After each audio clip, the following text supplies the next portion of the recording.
گجب. حسین جب نبی کے نام پر دین کٹا اپنے سر کو کٹا دیا تو کم سے کم اپنے نبی کے نام پر تم ہاتھوں کو اٹھا کر بول دو یا حسین. یا حسین. ایک شعر اور سنیے اور محبت سے بولیے ذرا سبحان اللہ. اور کہیے آپ بھی کہ ہر زمانہ میرے ہر زمانہ میرے حسین کا ہے. ہر زمانہ میرے حسین کا ہے. جو زمین سے اناج اگتا ہے جو زمین سے اناج اگتا ہے. ناظم بھائی کہ جو زمین سے اناج اگتا ہے ارے دانا دانا میرے حسین کا ہے. دانا دانا میرے حسین کا ہے. دانا دانا میرے حسین کا ہے. آخری شعر سنیے نظام بھائی ذرا محبت سے بولیے سبحان اللہ. کہ مل گیا تو اب یزیدوں کا اب مل گیا تو اب یزیدوں کا اور اب زمانہ میرے حسین کا ہے. اب زمانہ میرے حسین کا ہے. ہر زمانہ میرے حسین کا ہے.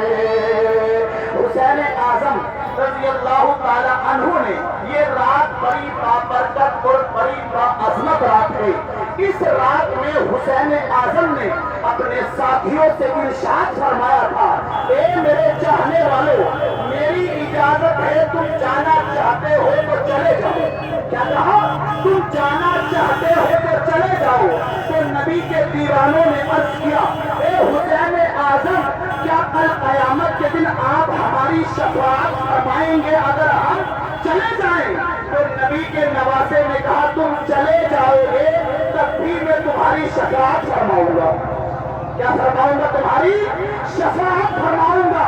تو حسین اعظم سے محبت کرنے والے لوگوں نے جو 72 آپ کے ساتھ میں آئے تھے عرض کیا اے نبی کے نواسوں ہم تمہارے نام پر مریں گے بھی اور تمہارے نام پر اپنی گردنوں کو بھی کٹوائیں گے. سبحان اللہ. کیا کٹوائیں گے؟ گردنوں کو کٹوائیں گے.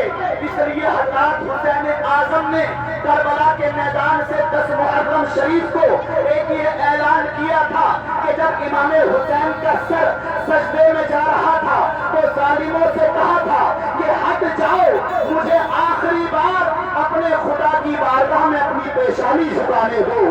اللہ اکبر. امام حسین کا سر سجدے میں چلا گیا اور ظالم نے آپ کے تن سے گردن کو جدا کر دیا. جب جدا کر دیا اور نیزے پر امام حسین کا سر چڑھا دیا تو امام حسین کے کٹے ہوئے سر سے قرآن پڑھنے کی آواز آ رہی تھی. سبحان اللہ. یہ پتا چلا کہ ہمیں اپنی زندگی میں سجدہ بھی کرنا ہے اور قرآن بھی پڑھنا ہے. حسینی وہی کہلائیں گے جو سجدہ کرنے والے بھی ہوں اور قرآن کی تلاوت کرنے والے بھی ہوں. اس لیے حسین کے محبت میں جمع ہو تو حسین جیسا کردار دکھائیے, اپنا اخلاق دکھائیے, اپنا انداز دکھائیے.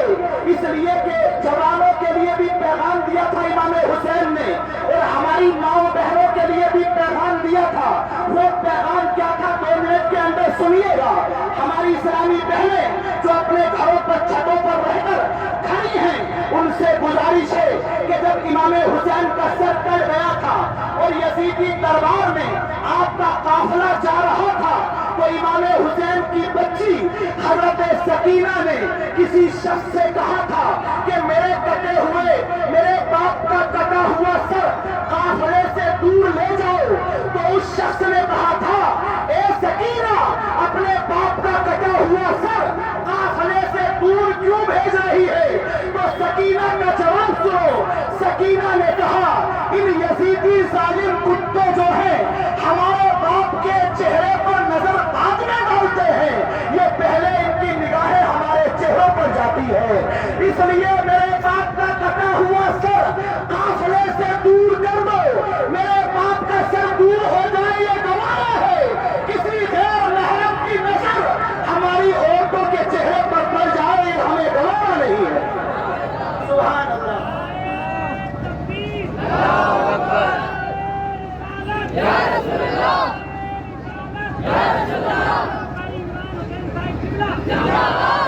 اس لیے امام حسین نے درس دیا اور آپ کو بھی پیغام ہے میرے بھائیوں.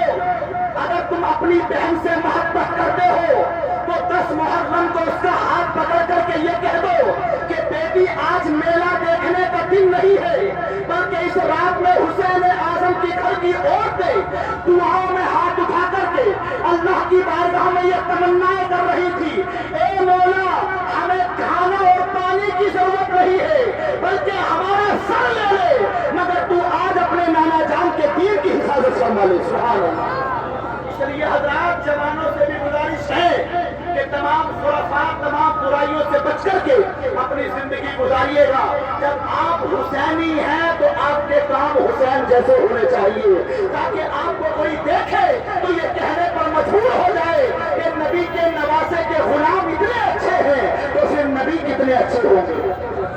اس لیے بہرحال نمازوں کی پابندی کریے, گناہوں سے بچنے کی کوشش کریے, جھوٹ چغلی غیبت شراب سے بچنے کی کوشش کیجیے, اپنے ماں باپ کی خدمت کریے اس لیے کہ ان کی ماں بھی لاجواب تھی, ان کا باپ شیر خدا بھی لاجواب تھا.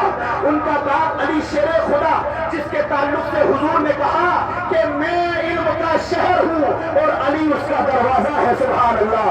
اور فاطمہ کا تو یہ کمال تھا کہ وہ 350 فٹ گہرے کنویں سے خود پانی نکالتی تھی مگر جب ان کا شوہر علی ان کے گھر میں آتا تھا تو انہیں دیکھ کر مسکرا کر کے سلام کر لیا کرتی تھی. سبحان اللہ. اور ان کے چہرے کو پوری زندگی کسی غیر مرد نے نہیں دیکھا. اس لیے میری ماں بہنوں تم سے گزارش ہے کہ تم آج رات یا کل کے دن کے اجالے میں اپنے چہرے پر کسی غیر محرم کی نظر مت پڑنے دیا.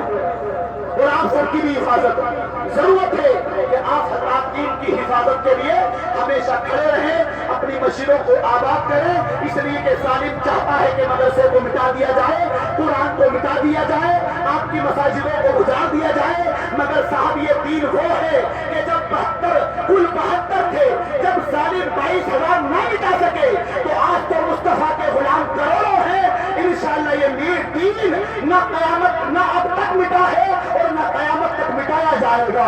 اس لیے کہ اسلام کی فطرت میں قدرت نے لچک دی ہے, جتنے اسے دباؤ گے اتنا ہی یہ ابھرے گا. ہے قول محمد قول خدا, فرمان نہ بدلا جائے گا. ارے بدلے کا زمانہ لاکھ مگر قرآن نہ بدلا جائے گا.